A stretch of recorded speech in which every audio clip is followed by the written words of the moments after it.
मोक्षमार्गस्य नेतारम् भेत्तारं कर्मभोभृतां ज्ञातारं विश्वतत्त्वानां वन्दे तद्गुणलब्धये वीरं प्रणम्य भववारिनिधि प्रपोतम् उद्योदिताखिलपदार्थमनल्पपुण्यं निर्वाणमार्गमनवद्यगुणप्रबन्धम् आत्मानुशासनपदं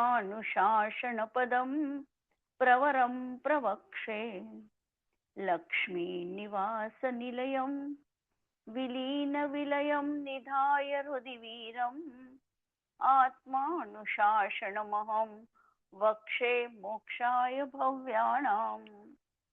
अंतिम शासन नायक 1008 भगवान महावीर स्वामी की जय। द्वादशांगो श्रुतदेवी की जय। स्वाध्याय कक्ष संपेपर्यंत आपणा सर्वांना चतुर्विध आहाराचा त्याग असणार आहे।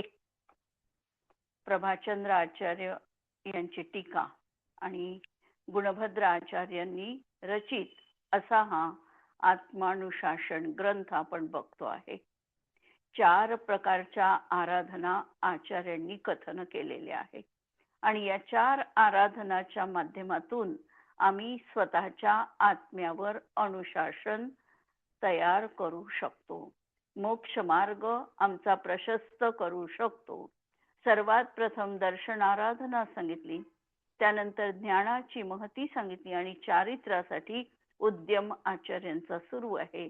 चारित्र्य जीवाला धारण करणं बऱ्याच वेळेला कठीण वाटतं, कारण चारित्र्याचा हा जो संस्कार आहे, अनादिकालापासून मिथ्यात्वाचा संस्कार, मिथ्या चारित्र्याचा संस्कार, स्वच्छंद रीतीने वागणं, अविरतीमध्ये रत राहणं आणि विरती हा आमचा स्वभाव आहे, हेच आम्हाला ज्ञात नाही। ग्रंथांचं वाचन करून सम्यक दर्शन हा स्वभाव आहे हे तर आता ज्ञात झालं। सम्यक दर्शनाशिवाय मोक्ष प्राप्ती नाही, पण त्याच्या पुढे संयमामध्ये राहणं, विरती करणं म्हणजे व्रत धारण करणं हेही आमचं कर्तव्य आहे। यासाठी आचार्य आम्हाला अनेक प्रकारे युक्तीच्या माध्यमातून ही गोष्ट पटवून देतात आहे। आपण कालच्या ह्याच्यात बघितलं की लक्ष्मी किती अस्थिर आहे। लक्ष्मी ही स्थिर राहू शकत नाही। राजलक्ष्मी ज्याला आम्ही म्हणतो, ही राजलक्ष्मी देखील अस्थिर आहे। ही देखील दुसऱ्यांकडून हिसकून प्राप्त करून घ्यावी लागते। विनासायास ही लक्ष्मी प्राप्त होत नाही आणि प्राप्त झाल्यानंतर देखील तिचं संरक्षण करणं, या सगळ्या गोष्टी, तिचं ते टिकली पाहिजे यासाठी प्रयत्न करणं, या सगळ्या गोष्टी अत्यंत कठीण अशा आहे। आचार्य 62 नंबरच्या श्लोकामध्ये आता सांगतात लक्ष्मीची अस्थिरता, राजलक्ष्मी कशी विनश्वर आहे हे सांगतात। आदावेव महाबलेरविचलम् पट्टेन बद्धा स्वयं रक्षाध्यक्ष भुजासित पंजर वृता सामंत संरक्षिता लक्ष्मीर्दीपशिखोपमा क्षितिमतां हा पश्यतां नश्यति प्रायः पातितचामर निलहते वाण्यत्र काशानृणम्। जर समजा आम्हाला राज्यलक्ष्मी प्राप्त करायची असेल, एखादं राज्य जिंकायचं असेल, तर त्या ठिकाणी राजाला काय काय करावं लागतं। पहिल्यांदा तर बलवान, महाबलवान असे मंत्री, सेनापती आदीच्या माध्यमातून ही राजलक्ष्मी प्राप्त करावी लागते आणि ती स्वयं पट्टबंधन रूप निश्चलतेमध्ये बांधावी लागते। म्हणजे तितकेच बलवान, हुशार, चतुर अशा प्रकारचे मंत्री आणि धीर वीर वृत्तीचे सेनापती असतील तर ही राज्य संपदा राजाला मिळते। एकट्या राजाच्या पराक्रमावर ही राज्य संपदा प्राप्त होत नाही। अनेकांचं सहकार्य त्या ठिकाणी असते। त्यांचा जो सेनापती आहे तो अत्यंत बलवान असा असावा लागतो। कोणत्या वेळेला कोणत्या प्रकारे कशा निर्णय घ्यायचा याचं पूर्ण सामर्थ्य त्याच्या जीवनात असावं लागतं। म्हणून पहिल्यांदा सांगितलं की ही राजलक्ष्मी आदौ एव महाबलैही अविचलम पट्टेन बद्धा. अशा अविचल अशा या पट्टामध्ये, राजपट्टामध्ये ती बांधल्या गेली पाहिजे. नंतर रक्षाध्यक्ष, आता नुसती ती मिळवून चालत नाही, ती कशा रीतीने तिचा विनियोग करायचा, कशा रीतीने तिचं संरक्षण करायचं, कशासाठी ती वापरायची हे देखील असावं लागतं. म्हणून ती रक्षाध्यक्ष भुजासी पंजरवृता सामंत रक्षा स्थिता, म्हणजे रक्षाधिकारी जे रक्षण करणारे आहे त्यांच्या हातात ती स्थित राहून काय केली जाते तर पंजरवृत्ता, तलवारीच्या खड्गसमूहांनी ती रक्षित केल्या जाते. कोषागर, ज्यांचा राजाचं कोषागर ज्या ठिकाणी असते त्या ठिकाणी 24ही तास जागता पहारा असतो. बाहेर शिपाई असतात आणि हातात ते तलवार घेऊन तिथे स्थित असतात. एक पाखरू देखील त्या राजकोषात जाऊ शकणार नाही अशा प्रकारची व्यवस्था ते निर्माण करतात. इतका तो सुरक्षित आणि घट्ट असा राजकोषाध्यक्ष त्या ठिकाणी आहे. असं असताना देखील काय झालेलं आहे, लक्ष्मी ही दीपशिखोपमा क्षितिमताम, ही जी लक्ष्मी आहे ही लक्ष्मी मात्र दीपशिखेप्रमाणे काय होते त्या ठिकाणी, क्षितिमताम, राजाच्या जवळून निघून जाते. हा पश्यता हाताने ती नष्ट होऊ शकते. एखाद्या बलवान अशा दुसऱ्या राजाने त्याच्यावर आक्रमण केलं, आणि पूर्वीच्या काळी हे चालतच होतं.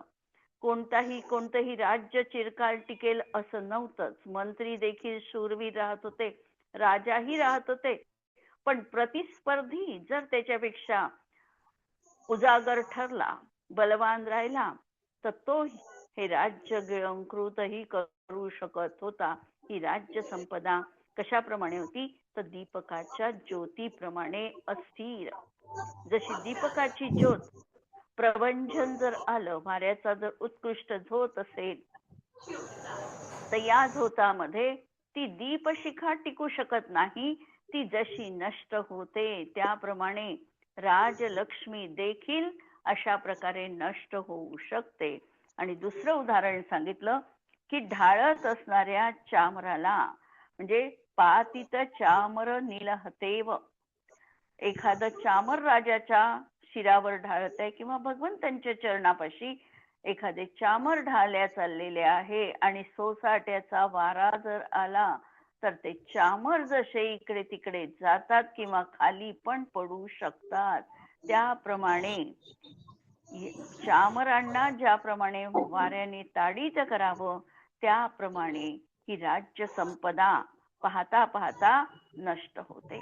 म्हणजे एवढं सगळं प्रोटेक्शन दिलं, एवढे सगळ्या त्या ठिकाणी ती लक्ष्मी टिकावी यासाठी आटोकाट प्रयत्न केले, आणि तरी देखील लक्ष्मी टिकणार असेल तर टिकते, अन्यथा ती निघून जाते. कितीही संरक्षण असेल तरी तिला कुणीही बांधण्यासाठी समर्थ होत नाही. म्हणून जर राजाच्या बाबतीत ही कथा आहे तर बाकीच्या लोकांच्या बाबतीत तर ती काय सांगावं हे आचार्यांना प्रश्न पडलेला आहे. राजलक्ष्मी, म्हणून ही राजलक्ष्मी दीपशिखेप्रमाणे अतिशय चंचल आहे. याची रक्षा करण्यासाठी अति बलवान असे शूर आणि बुद्धिमान मंत्री निरंतर प्रयत्नशील असतात. पण वाऱ्याने प्रेरित दीपशिखेप्रमाणे किंवा चामराप्रमाणे ही क्षणभरामध्ये नष्ट होते. जिथे चक्रवर्तींची लक्ष्मी पण दुसऱ्या पिढीपर्यंत पोचत नाही. आपल्याला हा नियम माहिती आहे की चक्रवर्ती जे झालेले आहे, 12 चक्रवर्ती एकेका काळात एकेका कालखंडामध्ये होतात. अवसर्पिणीमध्ये 12 चक्रवर्ती आता झाले. त्यामधला एखादं तरी उदाहरण असं आहे का की चक्रवर्तीचा मुलगा परत चक्रवर्ती बनलेला आहे? कोणत्याही बाबतीत चक्रवर्तीचा मुलगा एवढं सगळं सामर्थ्य, षटखंडाचे ते अधिपती, पण स्वतःची संपत्ती ते दुसऱ्या पिढीपर्यंत संक्रमित करू शकत नाही. दुसरी पिढी त्यांची चक्रवर्तीची असत नाही. दुसरी पिढी त्यांचं षटखंडाचं राज्य ते प्राप्त करू शकत नाही. म्हणजे चक्रवर्तीचा पुत्र चक्रवर्ती होऊ शकत नाही. ही वस्तुस्थिती आपल्याला लक्षात घेतली पाहिजे. नारायणाचा पुत्र देखील नारायण बनत नाही. म्हणजे ही सगळी जी काही लक्ष्मी त्याला प्राप्त झालेली आहे ती त्याच्या पुण्याच्या उदयाने प्राप्त होते आणि त्याचं पुण्य क्षीण झालं की ती पाहता पाहता विलीन होते. आम्ही खूप सांगतो उदाहरणं. कोणते ज्या वेळेला तीर्थंकरांचा जन्म होतो, जन्माच्या 6 महिने आधीपासूनच या पृथ्वीवर 3.5 करोड अशी रत्नांची वर्षा होते. एकूण किती काळापर्यंत ही वर्षा होते?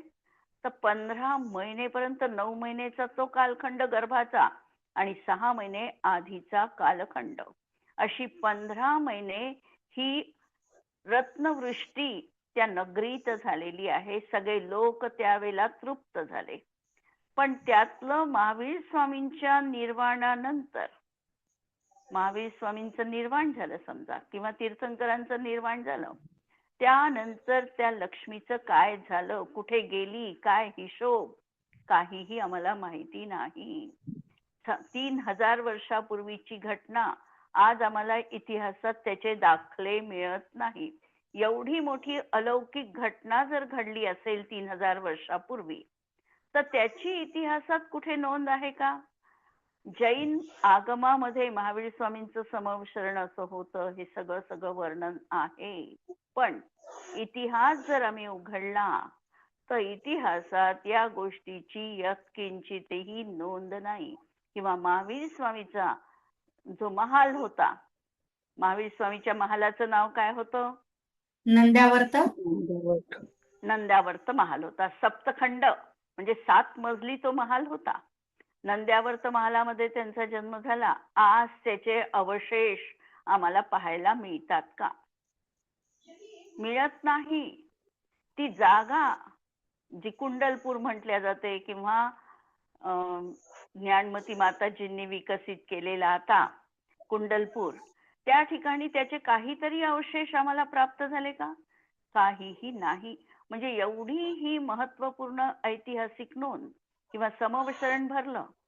समवशरणामध्ये महावीर स्वामींचं अधरगमन झालं. या सगळ्या अलौकिक गोष्टी घडल्या, पण काहीही यामधलं आम्हाला इतिहासाच्या दृष्टीने ज्ञात नाही. भलाही आम्हाला थोडेफार उल्लेख मिळतील, समकालीन होते, बुद्ध समकालीन महावीरांच्या होते, हे सगळे उल्लेख मिळतील, परंतु आम्हाला ठोस असा पुरावा या बाबतीत कुठेही प्राप्त होत नाही. त्याच्याही आधी पार्श्वनाथ स्वामीची नोंद इतिहासात नाही. नेमिनाथ स्वामीची थोडीफार नोंद आम्हाला इतिहासात दिसते आणि तीही कृष्णामुळे दिसते. तर अशा तऱ्हेच्या ह्या सगळ्या काही कीर्ती आहे किंवा हे वैभव आहे किंवा नावलौकिक आहे. किती काळ कुणाचा टिकला म्हणून बाकीच्या सामान्य लोकांचा टिकेल? शक्य नाहीये. एवढं हे सगळं काही असताना लक्ष्मी ही चंचल आहे आणि ती नित्य निघून जाणार आहे. चक्रवर्तीचं वैभव जिथं टिकलं नाही तिथे आमच्यासारख्या सामान्यांची कथा काय? आणि म्हणून आचार्य सांगतात की या विनाशिक संपत्तीच्या मागे लागण्यापेक्षा जी आत्मिक शक्ती आहे, कोणती अविनाशिक अशी ज्ञान संपदा आहे, ही विभूती, ही प्राप्त करण्याचा तू प्रयत्न करावा. स्वामी कार्तिकेय अनुप्रेक्षामध्ये त्यांनी सांगितलेलं आहे, ज्या सासयान लच्छी चक्कहराणां पुण्यवंताणं सा किं विधेहि रयिं इयरजनानं अपुण्याणं. जर पुण्यवान अशा चक्रवर्तीची संपदा शाश्वत रीतीने टिकली नाही तर बाकीच्या सामान्य लोकांची कथा त्यापुढे आम्ही काय सांगावी? ती सांगण्यातही आचार्यांना स्वारस्य नाही.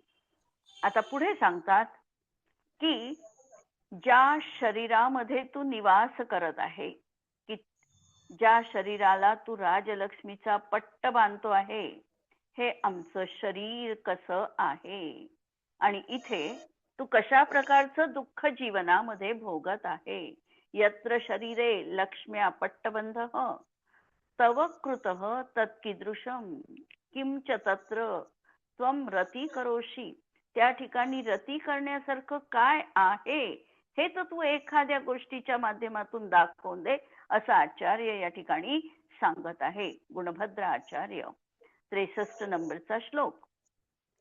दीप्तो भयाग्रवातारी दारुदरग कीटवत जन्म मृत्यू समाश्लिष्टे शरीरे बतसी दसी. दीप्त उभयाग्र वातारी दारू. दारू याचा अर्थ काय आहे? अस्थि शैल दारू, लता दारू, अस्थि शैल असा आम्ही जे दारू शब्द वापरतो, अस्थि दारू. दारूचा अर्थ काय? दारूचा अर्थ आहे लाकूड. दारूचा अर्थ आहे लाकूड. या ठिकाणी वातारी दारू हा शब्द आलाय. वातारी दारू. वातारी दारू याचा अर्थ आहे वाताचा अरी असणारं लाकूड. कोणतं आहे? वाताला अरी असणारं लाकूड, म्हणजे ज्यामुळे वात प्रतिबंधित होऊ शकतो. असं कोणतं लाकूड आहे किंवा असं काय आहे की ज्याच्यामुळे वात कमी होतो? अर्थात एरंड. एरंड. म्हणून त्यांनी एरंड शब्द न वापरता वातारी दारू हा शब्द वापरला, की वाताचा अरी असणारं लाकूड, आणि त्याला म्हटलेलं आहे एरंड. कारण एरंडीच्या माध्यमातून वात हा काय होतो? नियंत्रणामध्ये राहतो. म्हणून आपल्याला हे लक्षात येतं की प्राचीन आचार्यांना जसं ते आत्मानुशासन सांगत आहे त्याप्रमाणे शरीरशास्त्राचं, आयुर्वेदाचं देखील ज्ञान त्यांच्या जीवनात त्यांना होतं. इथे सांगत आहे दीप्त म्हणजे प्रज्वलित झालेला आहे. काय झालेलं आहे? तर उभय अग्र, दोन्हीकडून एखादा एरंडीचं झाड आहे आणि ते दोन्ही बाजूनी पेटलेलं आहे, अशा या, आणि त्याच्यामध्ये एखादा किडा सापडलेला आहे. त्या झाडाच्या मध्ये, पोकळीमध्ये एखादा किडा आहे. तर तो किडा कोणत्याच पद्धतीने बाहेर पडू शकत नाही. दोन्हीकडून अग्नी जळतो आहे, म्हणून त्याला बाहेर पडायला जागा नाही. त्याप्रमाणे हा जीव देखील जन्म आणि मृत्यू यांच्या समाश्लिष्ट यांच्यामध्ये काय करत आहे? असा हा कष्ट सहन करत आहे. आणि शरीरे बतसी दसी, या शरीरामध्ये कष्ट, दुःख तो अनुभवतो आहे. तात्पर्य आलं असेल लक्षात की आमचं देखील, आम्ही त्या कीटकाच्या बाबतीत सांगतो की असा प्रकारे तो कीटक त्या ठिकाणी त्याला बाहेर पडता आलं नाही, त्याला असं दुःख सहन करावं लागलं. पण आमची देखील दुर्दशा तशाच प्रकारची आहे. आम्हाला देखील जन्म आणि मृत्यू या दोन उग्र अशा दीप्त प्रदीप्त असणाऱ्या अग्नीमध्ये हा काही काळासाठी मधल्या याच्यामध्ये वास्तव्य करतो आहे. त्या ठिकाणी त्याला सुखाची अनुभूती होते आहे असं तो मानतो आहे. पण दोन्हीकडून पेटलेल्या लाकडामध्ये कधीही सुख असू शकत नाही.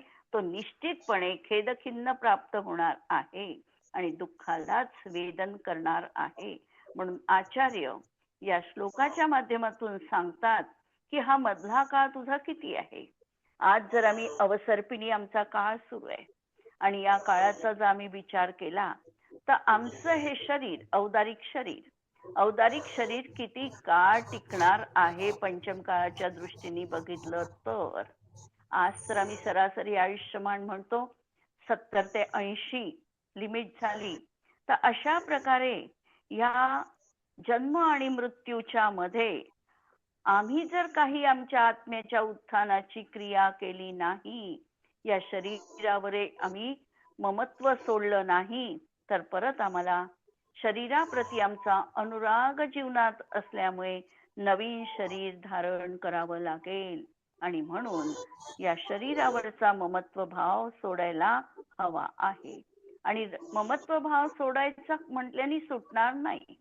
जर आम्ही म्हटलं की मला हे सोडायचंय, मला हे करायचं नाही, तर अशा विचारांनी आम्ही करू शकणार नाही. सोडायचा एकच उपाय आहे, आमच्या आत्म्याच्या रत्नत्रय साधनेमध्ये जर आम्ही लीन राहत गेलो, जितका पुरुषार्थ आम्ही आत्मसाधन करण्यासाठी करू, तितका आमचा शरीरावरचा मोह हटणार आहे. जितका आम्ही रत्नत्रयासाठी उद्यम करू, सम्यक दर्शनाचा प्राप्तीचा उपाय करू, अभीक्ष्ण ज्ञानोपयोगामध्ये रत राहू, जितके छोटे छोटे नियमांनी आम्ही स्वतःच जीवन बंदिस्त करू, त्या चौकटीमध्ये राहू, तितकं आमच्या दृष्टीने या शरीरावरचा अनुराग सुटणार आहे. म्हणून आचार्यांनी या श्लोकामध्ये आम्हाला प्रेरणा दिली की तू आता या शरीरावरचा ममत्व भाव सोडून आत्म आराधना कर. पुढे सांगतात विषयांच्या त्यागाची प्रेरणा. जे विषय आहे, पहिल्यांदाही आचार्यांनी सांगितलं, जे विषय आहे याच्यामध्ये पहिला शब्द आहे विष. विषरूप जो आहे तो विषय. म्हणून याही ठिकाणी आचार्य सांगतात आहे की या विषयांचा तू जीवनात त्याग कर. या शरीराच्या आश्रित इंद्रियांच्या वश होऊन तो अनेक प्रकारचं दुःख जीवनामध्ये भोगत आहे. वास्तविकतः हे शरीर तुला प्राप्त झालं, शरीराच्या माध्यमातून इंद्रिय तुला प्राप्त झालेली आहे आणि या इंद्रियांचा उपयोग करून तू वास्तविकतः आत्मसाधन करायला पाहिजे. पण इंद्रियांचाच तू गुलाम बनलेला आहे. इंद्रिय जसं म्हणतात आहे तशा प्रकारे इंद्रियांच्या विषयांची तू पूर्ती करतो आहे आणि जर पूर्ती झाली तर त्या ठिकाणी आनंद मानतो आहे आणि ती पूर्ती होऊ शकली नाही तर मात्र खेदखिन्न होतो आहे आणि क्लेश सहन करतो आहे. 64 नंबरचा श्लोक. नेत्रादीश्वर चोदित सकलुषो रूपादि विश्वास विश्वाय किम प्रेष्य सीदसि कुत्सित व्यतिकरे रौहासलं ब्रूहयन् नीत्वा तानि भुजिष्यताम कलुषो विश्वं विजृम्भ्यात्मवा नात्मानं धिनु यत्सुखी धुतरजा सद्वृत्तिभिर्निवृतः. नेत्रादीश्वर. नेत्र एव ईश्वर. म्हणजे आम्ही इंद्रियांना ज्या कर्मोदयाच्या वशीभूत होऊन हे जे नेत्र वगैरे झालेले आहे आम्हाला प्राप्त, त्यांचा स्वामी रूपाने आम्ही दास बनलेला आहे. ते आमचे स्वामी आहे आणि मी त्यांचा गुलाम आहे. म्हणजे आत्मा गुलाम बनलेला आहे आणि इंद्रिय आमचे स्वामी बनलेले आहे. म्हणजे आमचा अनादिकालाचा कर्मोदय सुरू आहे. कर्माच्या उदयाच्या अधीन होऊन आम्हाला प्राप्त शरीराची प्राप्ती झालेली आहे. जसं आम्ही कर्म केलं असेल त्या अनुषंगाने आम्हाला ही शरीर प्राप्त झालेलं आहे. नामकर्माचा जसा उदय असेल त्याप्रमाणे. आणि पंचेंद्रियत्व प्राप्त होईल न होईल, जसा उदय असेल तसं या जीवाला प्राप्त होणार आहे. पण या ठिकाणी आचार्य सांगतात आहे तू उपदेश ग्रहण करू शकतो आहे म्हणजे तू पंचेंद्रिय आहे आणि पंचेंद्रिय असून सुद्धा तू या इंद्रियांचा काय बनलेला आहे, गुलाम बनलेला आहे आणि दासाप्रमाणे त्या ठिकाणी कार्य करतो आहे. इंद्रियांनी तुला ऑर्डर करावी आणि ती तू पूर्ण करावी. अशा प्रकारचं हे अनादिकालापासून सुरू आहे. आणि मग काय केलं, इंद्रियांची जितकी पूर्ती आम्ही इंद्रियांची करत जाऊ तितकी त्यांची अभिलाषा ही वाढत जाणार आहे. म्हणून रूपादी सर्व विषयांना प्राप्त करून हा काय करतो, इंद्रियांची पूर्ती करण्याचा प्रयत्न करतो. आणि जर ही पूर्ती झाली नाही तर अत्यंत हीन दीन असं पापाचरण देखील करतो. आणि पाप जर जीवनात वाढलं, पापांचा जर खजिना वाढला आणि पुण्य घटलं तर काय होणार आहे. पुण्य जोपर्यंत पाठीशी आहे तोपर्यंत आम्हाला भोगोपभोगाची सामग्री प्राप्त होणार आहे. आणि एकदा जर पुण्य घटायला सुरुवात झाली, पुण्य कमी झालं आणि पापाचं गाठोडं जर वाढलं, तर निश्चितपणे काय होणार आहे, हा सगळा याला जो प्राप्त होणारा जो काही स्त्रोत होता, ज्याच्या माध्यमातून याला प्राप्त होत होतं, हा संपुष्टात आला. त्याला इंद्रियांचे विषय प्राप्त होणार नाही. त्यामुळे परत हा खेद खिन्न होईल, संक्लेश परिणाम करेल. जर प्राप्ती नाही झाली, इच्छा अनगिनत, आणि प्राप्ती नाही झाली तर संक्लेश परिणामांनी हा प्रेरित होईल. आणि अशा प्रकारे हा सगळा जीवनामध्ये खेळ सुरू राहील अनादिकालापासून. आणि म्हणून आचार्य या ठिकाणी सांगतात की तू काय बन, तर जितेंद्रिय बन, अकलुषः म्हणजे रागादी रहित अशा प्रकारे आत्मवान जितेंद्रिय आत्मानं छिनू म्हणजे प्रसन्न कर आत्म्याला, आणि सत्सुखी म्हणजे तू सुखी हो. आणि धूत रजा, हा तू काय कर, तर धूत रजा, हा जी रजा आहे, कर्ममल आहे, या कर्ममलाला धुवून टाक. आणि सद्वृत्तीही हे कशाच्या माध्यमातून होणार आहे, तर सदाचरणाच्या माध्यमातून हे सगळं कार्य प्राप्त होणार आहे. म्हणून हा जीव कर्मोदयाने नवनवीन शरीर धारण करत आहे. आम्ही काय करतो, आम्ही थोडा विचार जर केला तर आम्ही शरीर स्वस्थ राहिलं पाहिजे म्हणून आम्ही प्रयत्न करतो आहे. प्रयत्न करतो आहे हे गैर नाहीये, पण शरीर स्वस्थ राहण्याचा उपाय कोणता आहे? शरीराची प्राप्ती जी झाली किंवा शरीराचं पूर्ण संचलन जे होणार आहे, या शरीराचा इंजिनियर कोण असेल तर ते नामकर्म इंजिनियर आहे. आणि या नामकर्माच्या माध्यमातून आमचा हा शरीराचा डोलारा त्या ठिकाणी सांभाळल्या जात आहे. शरीर नामकर्माच्या उदयाने आम्हाला या औदारिक शरीराची प्राप्ती झाली. अंगोपांग निर्माणाच्या माध्यमातून शरीराची व्यवस्थित रचना झाली. संघात बंधन याच्या माध्यमातून आम्हाला हे काही वरची कातडी आहे ती सुंदर रीतीची मिळाली. संवहन नामकर्माच्या उदयामुळे आमची शरीराची हाडांची रचना व्यवस्थित झाली. संस्थान नामकर्माच्या उदयात रूपाची प्राप्ती झाली किंवा आमचा आकार शरीराचा सुडोल आहे बेडोल आहे हे ठरलं. अशा प्रकारे एक एक एक एक जबाबदारी एकेका नामकर्मावर आहे. आमचा स्वर सुंदर आहे की नाही हे कोण ठरवणार? हे ठरवलेलं आहे सुस्वर दुस्वर नामकर्म, सुस्वर नामकर्म दुस्वर. आम्ही चालताना कसं दिसतो हे कशाने निर्धारित झालं? विहायोगती नामकर्म. आम्हाला आमचं जगात यश फैलणार की नाही फैलणार हे कशामुळे ठरलं? यशक कीर्ती अयशक कीर्तीमुळे. आणि आम्ही काय करतो? आम्ही आमचं यश फैललं पाहिजे प्रयत्न करतो, पण प्रयत्न आम्ही वेगळ्या जागी करतो. आमची सुई हरवलेली आहे घरामध्ये आणि आम्ही ती शोधतो आहे बाहेर. कधी मिळणार नाही. आम्हाला हे जे काही नामकर्मात आमच्या बदल हवा असेल तर काय करावं लागेल? कारण आम्हाला नामकर्म बदलावं लागेल. आम्ही शरीराचा एक परमाणू देखील बदलवायला समर्थ नाही, कारण शरीर पौद्गलिक आहे. त्याच्यामध्ये स्थित्यंतर करण्याचं आत्म्याचं सामर्थ्य नाही. हे सामर्थ्य हे कधी प्राप्त होणार आहे? जर नामकर्माचा उदय बदलला तर. म्हणजे हे सगळं नामकर्माच्या संबंधित आहे. म्हणजे आम्हाला जे आमचं काम करायचं आहे, आम्हाला जे काही चांगलं व्हावं असं वाटतं आहे, त्यासाठी आम्हाला आमचे परिणाम सुधारावे लागतील.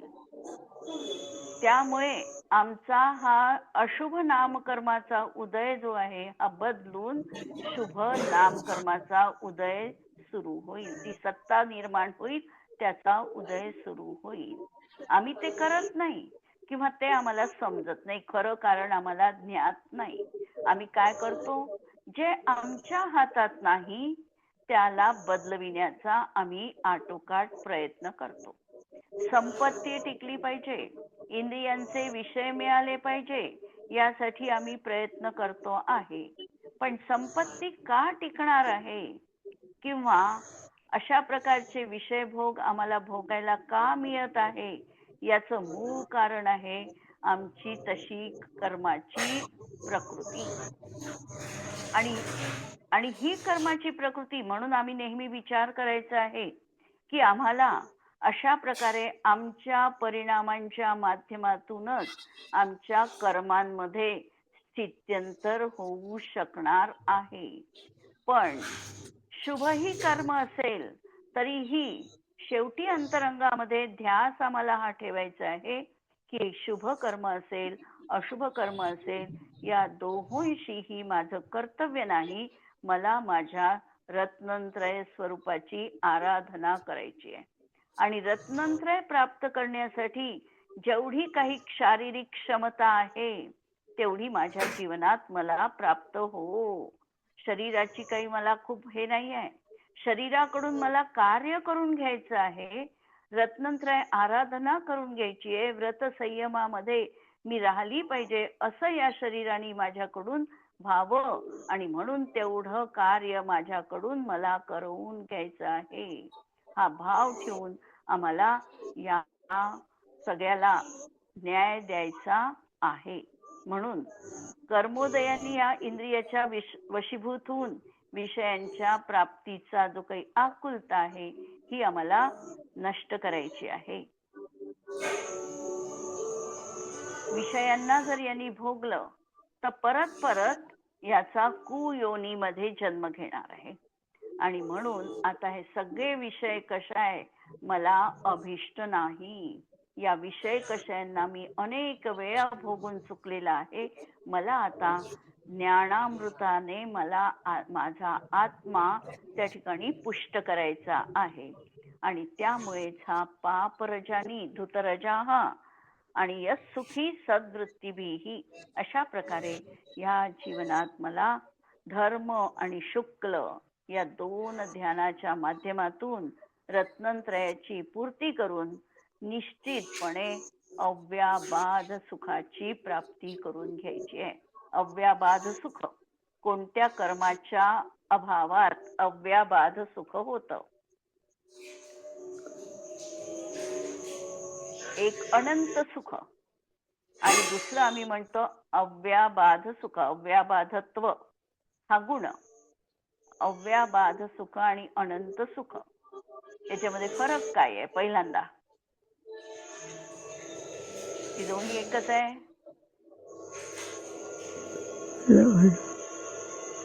अनंत सुख हे मोहनीयाच्या अभावात जीवाला अनंत सुखाची प्राप्ती होते.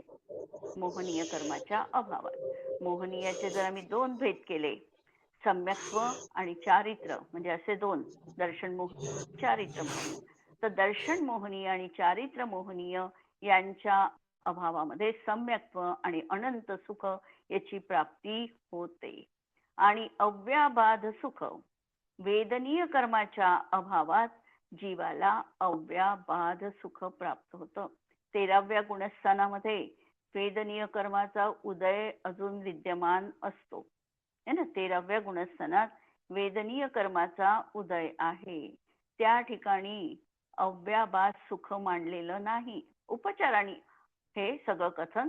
आणि जेव्हा तो वेदनीय कर्माचा अभाव करून मोक्षपदाची प्राप्ती करतो तेव्हा त्या जीवाला अव्याबाध सुखाची प्राप्ती होते. म्हणून आचार्य सांगतात की आम्हाला अशा प्रकारे सिद्ध दशेला आमच्या मनामध्ये धारण करून सिद्धत्व पदाची प्राप्ती म्हणजे अष्टगुणांची प्राप्ती किंवा नव केवल लब्धींच्या प्राप्तीच्या माध्यमातून सिद्ध पदाची प्राप्ती मला जीवनात करायची आहे. त्यासाठी या गाथेच्या माध्यमातून सांगतात की तू इंद्रियाचा दास न बनता तू स्वामी बन. इथे आपण थांबूया. जिनवाणी के ज्ञान ते तुझे लोकालोक तो जिनवाणी मस्तक नमो सदा देत हो घो.